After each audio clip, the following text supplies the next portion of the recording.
Unboxing de masse, troisième épisode. Un engin qui m'a été ramené en personne par Sevan, vous l'avez vu sur une des vidéos, il roule avec nous.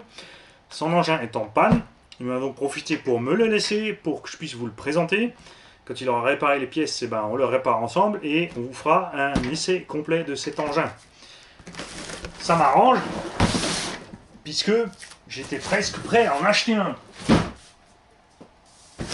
Ceci est le V-Car Bison. Attention, attention, je dis bien attention, c'est le V-Car Bison Extrême, donc la version 2. Il y a une grosse différence ces deux machines. La première avait des cardans assez fins qui cassaient rapidement, un slipper central qui cassait rapidement aussi, un variateur et un moteur pas super balèze avec lesquels certains ont des problèmes, surtout au niveau de l'étanchéité, et cramaient assez rapidement. Cette machine est vendue sous minimum 5 labels que je connais, c'est-à-dire V-Car sous le label Bison, JLB sous Cheetah, qui là aussi il y avait un Cheetah 1 et un Cheetah 2. Bon, pareil, méfiez-vous, les versions 1 sont en général dans les 200-250 dollars ou euros. Les versions 2 sont entre 3 et 400 euros selon le fournisseur. Savoir que JLB et V-Car sont parmi les moins chers. Et bien sûr, le plus cher, T2M Pirate Furious à 400 euros chez nous. Ce que j'ai pas regardé de plus près, c'est si le Pirate Furious a un combo plus élaboré, comme c'est le cas sur la version 2 ici, et s'il a les gros cardans, ou si c'est l'ancienne version. C'est vendu chez Elion, Elion que vous trouverez chez Miniplan, parce que ce châssis est à la base, au départ, un short curse. Et ensuite, ils se sont dit, tiens, on va y foutre des grosses roues, on fout une carrosserie, et on le vend comme un truggy. Et ensuite, on va encore venir sur une histoire de look là-dessus, assez rigolote.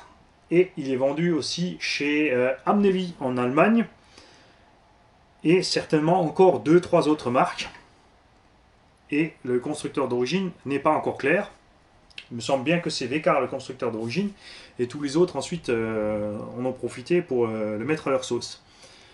Version 2, variateur Obi-Wing Max 10, donc prévu pour du 3S, pour du short curse, accompagné d'un diff central à la place du slipper et des gros cardans, donc plus aucune casse, livré à 350 euros avec une batterie, un chargeur, une radio.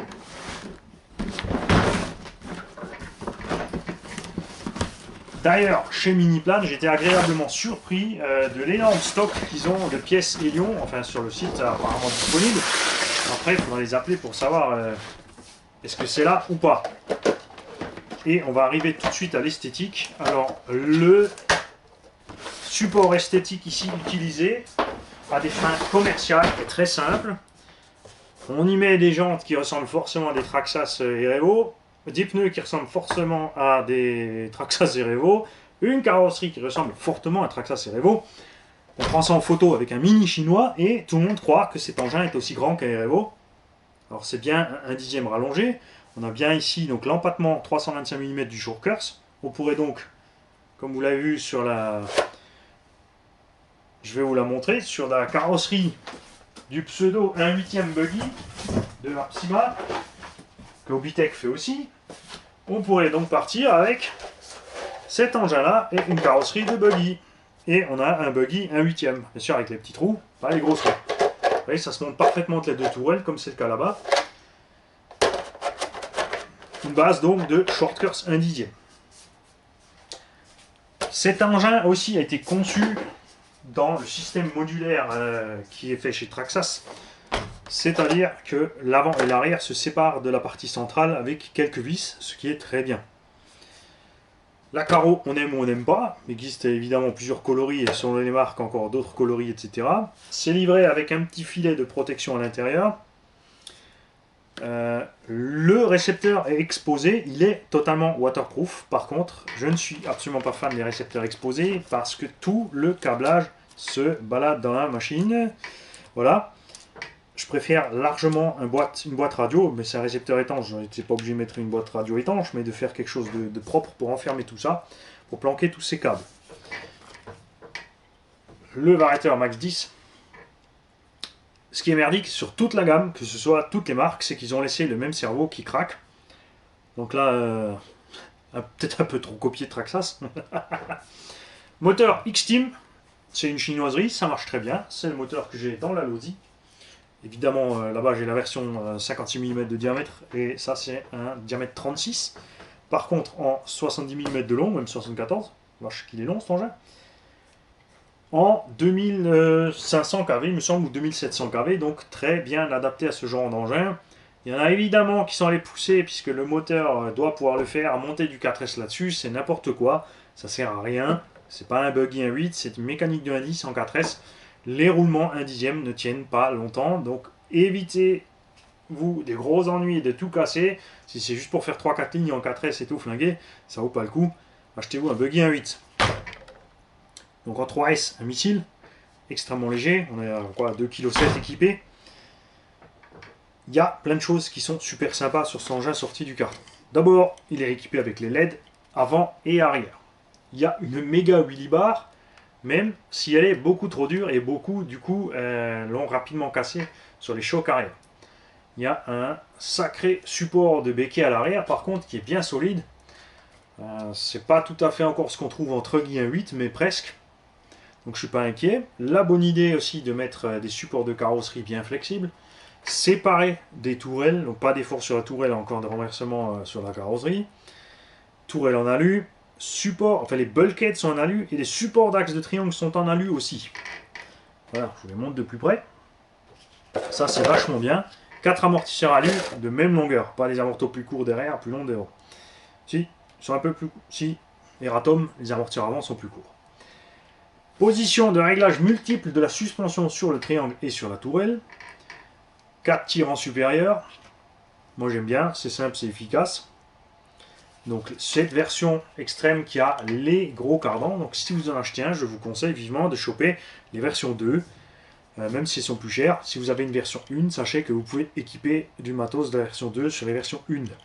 Comme c'est disponible sur 5 marques différentes, il y aura forcément des références différentes, mais il n'y aura pas de différence que ce soit si vous prenez les grosses pièces ou les petites pièces, les tourelles, etc. Vous aurez donc un choix de coloris immense. Il y a un choix de pièces alu immense, par exemple chez Elion, pour faire la triangulation des fusées, tout ce qui ne sert à pas grand chose à part alourdir la machine, mais que beaucoup aiment bien. Donc c'est comme ça, on aime ou on n'aime pas.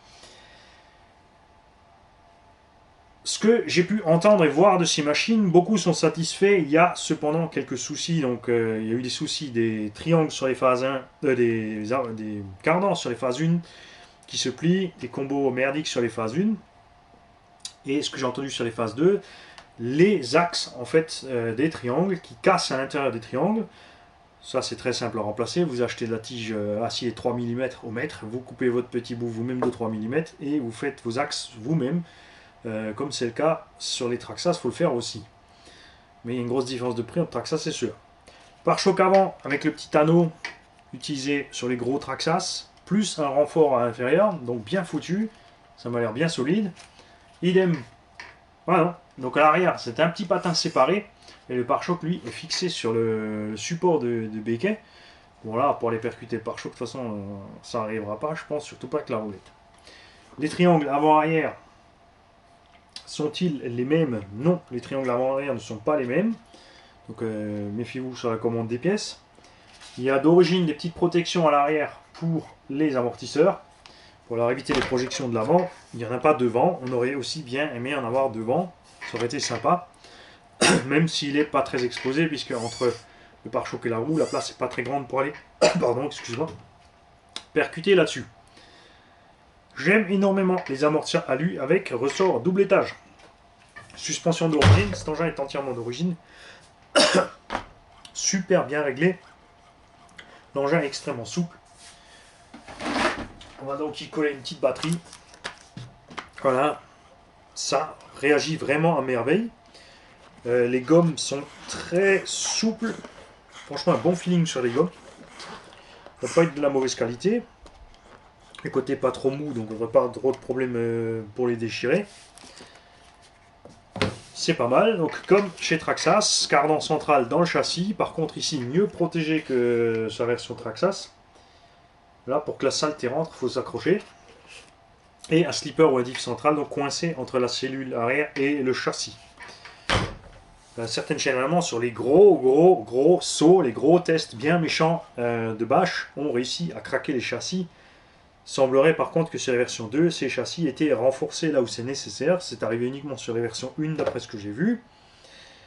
Il y a un paquet de tutos et de comparatifs de ces machines. Servez-vous du net, trouvez-vous ça. Moi je vais vous le faire à ma sauce. On attend donc les pièces, on fera un démontage, je vous montrerai comment sont faits les diffs, etc. Si c'est de la pignonnerie qualité ou pas. Ensuite on fera un petit essai. Et on verra si cet engin est bien aussi sympathique qu'il a l'air.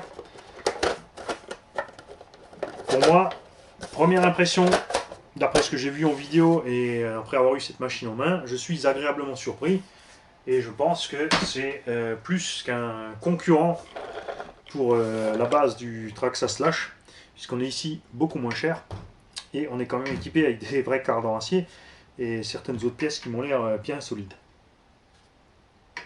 A tout de suite pour la quatrième petite boîte magique. C'est encore moi, j'ai oublié de vous parler de la radio. Là, la radio par contre, on sent bien que c'est du pas cher de chez pas cher. N'empêche que ça marche, c'est manié content, il y a une bonne portée. Les trims accessibles au-dessus. Le bouton on-off ici bien planqué sur le côté, donc ici aussi on n'allume pas accidentellement la machine. Fonctionne aussi avec 4 piles non fournies. Enfin peut-être, il faudrait que je lui demande. Ça y est, il n'y aurait plus à remettre. Donc, premier essai, radio cassée. Non, je rigole. Là aussi, pas d'antenne. Mais c'est vraiment du light de chez Light. On peut pas tout avoir. Au moins, on a un combo bien balèze et une transmission qui a l'air bien balèze. À voir que ici, c'est le différentiel central qui a lâché. On verra pourquoi, puisque Sevan en fait a percuté ici en dessous lourdement sous sa boîte inférieure. Est-ce que c'est ici que quelque chose a tapé à l'intérieur et a endommagé les dents, décalé quelque chose? Ça, on verra au moment de la réparation. Cette fois, c'est bon, j'y vais, je me tais. Salut!